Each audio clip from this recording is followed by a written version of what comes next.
Qui va entrer au ciel? Les catholiques. Protestants, orthodoxes, out. Musulmans, bouddhistes, hindouistes, out. Seuls les catholiques entrent au ciel. Vous êtes contents?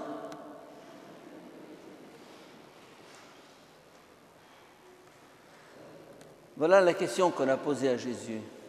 Qui va être sauvé? Toute une théologie, pendant des siècles, a réservé le privilège, le monopole du salut du ciel à ceux qui appartiennent à l'Église une, sainte, catholique et apostolique. Et nous avons pris le visa. Nous sommes inscrits dans les registres de Monsieur le curé. Nous sommes baptisés. Ce qui est intéressant dans les lectures d'aujourd'hui, c'est que on nous ouvre des perspectives beaucoup plus vastes. Dans la première lecture, que je n'ai pas ici, peu importe, déjà dans l'Ancien Testament, on nous dit que les gens viendront de partout pour prendre place au festin du royaume.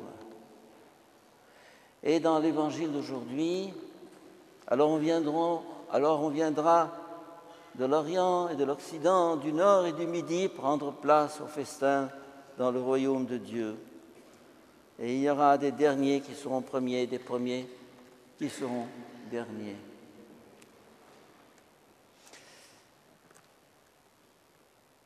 Quel est le critère qui fait qu'on entre ou qu'on n'entre pas dans le royaume de Dieu?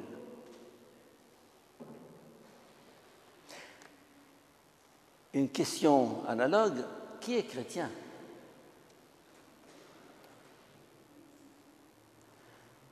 Qui est chrétien? Qui entrera dans le royaume de Dieu? Et Jésus, quand on lui pose la question, il répond, « Efforcez-vous d'entrer par la porte étroite. »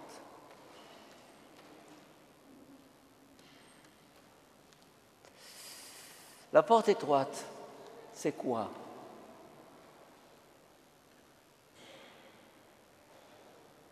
La porte étroite, c'est ce chemin vers notre pleine humanité qui suppose un dépassement de notre actuelle humanité. Le christianisme est un appel au dépassement de ce que nous sommes pour atteindre ce que nous devons être, ce que nous sommes appelés à devenir. Et l'Église et l'Évangile sont un appel à ce dépassement de soi-même, de cet ego clos sur lui-même, pour s'ouvrir à cet universel auquel nous convoque l'Église, nous invite l'Église. Une catholique apostolique, une sainte catholique apostolique. Que veut dire le mot catholique? Catholique a deux sens, ou le sens d'une faction des chrétiens qui s'appelle les catholiques, avec le pape à la tête, des cardinaux, des évêques, des prêtres, les catholiques. Et l'Église, on a pensé en faire une Église catholique. Voyez le geste que je fais, pyramidal, hiérarchique. Et il y a l'autre sens étymologique du mot catholique qui signifie universel.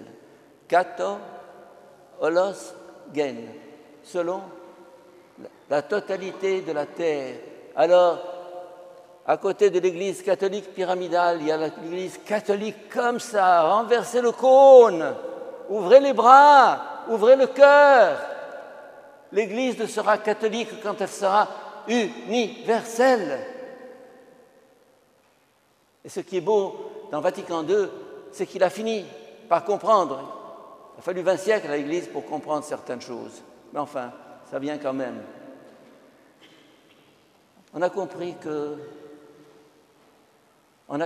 avec saint Augustin que beaucoup de ceux qui sont dans l'Église n'y sont pas. Et beaucoup de ceux qui y sont, ou plutôt beaucoup de ceux qui n'y sont pas, y sont.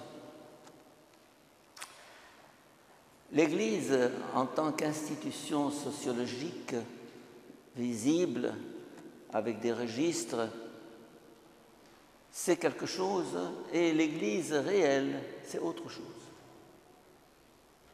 L'Église est par essence, par nature, universelle. Et dans ce mouvement que nous constatons aujourd'hui, ce qu'on appelle la mondialisation, la globalisation, ou pour reprendre le mot de Teilhard de Chardin, la planétisation, c'est autre chose. Elle nous ouvre un horizon nouveau. Il n'y a plus les Égyptiens, les Libanais, les Suisses, les Français, les Américains.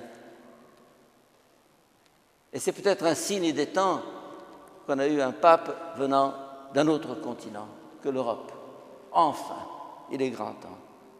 Mais enfin, il est d'origine italienne, c'est son péché. Mais enfin. Bref, nous sommes à un siècle de mondialisation, d'écuménisme, ce que j'appelle l'écuménisme intégral. Peut-être que parmi les ouvrages qui sont à la porte, il y a cette brochure rouge pour un écuménisme intégral. Écuménisme, écuméné en grec, ça signifie la terre habitée, c'est-à-dire le monde. Eh bien, actuellement, je suis profondément optimiste. Nous avons un pape écuménique. Nous avons en Égypte un pape écuménique, Théodros II. Nous avons un patriarche copte catholique écuménique. Nous sentons chez le peuple, chez les chrétiens, un désir de sortir de nos ghettos. Demandez à n'importe quel chrétien quelle est la différence entre un catholique et un protestant. On vous dira, bon, l'un se réfère à Luther, l'autre se réfère au pape de Rome, peut-être, ou une différence entre un orthodoxe et un catholique. Ce sont des querelles des siècles derniers, on s'en fiche. Vous allez me dire, mais alors on s'est aperçu que beaucoup de positions de ceux qu'on excluait, qu'on anathematisait, étaient des précurseurs d'une vision que Vatican II a assumée finalement. Je dis quelquefois que le tort d'un hérétique est d'avoir raison trop tôt. Pas mal. C'est-à-dire qu'il y a des gens, des francs-tireurs, des visionnaires, des prophètes, qui découvrent une vérité, mais le peuple n'est pas encore prêt à l'assumer. Et alors, on le condamne. Puis on s'aperçoit au bout d'un siècle, 2 siècles, 3 siècles, qu'il avait raison. Vatican II, c'est l'acte par lequel l'Église catholique a fini par assumer son universalité.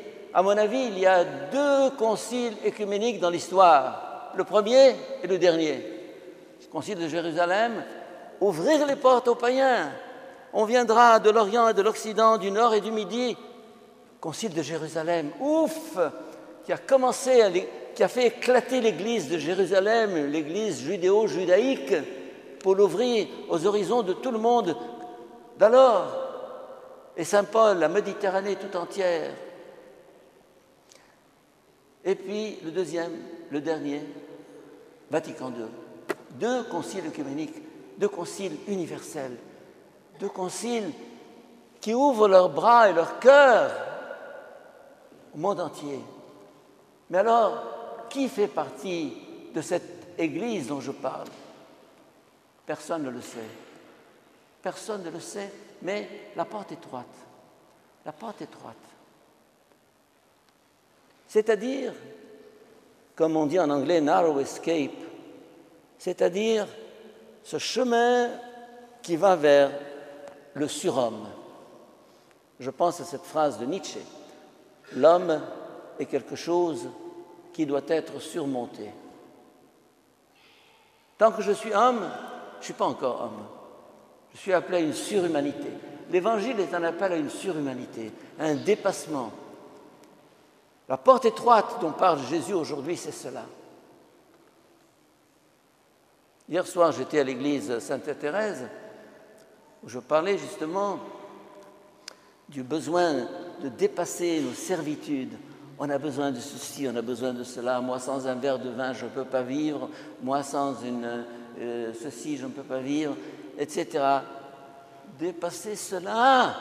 Dépassons tous nos besoins artificiels, quelquefois. On a tellement de besoins qui ne sont pas des vrais besoins.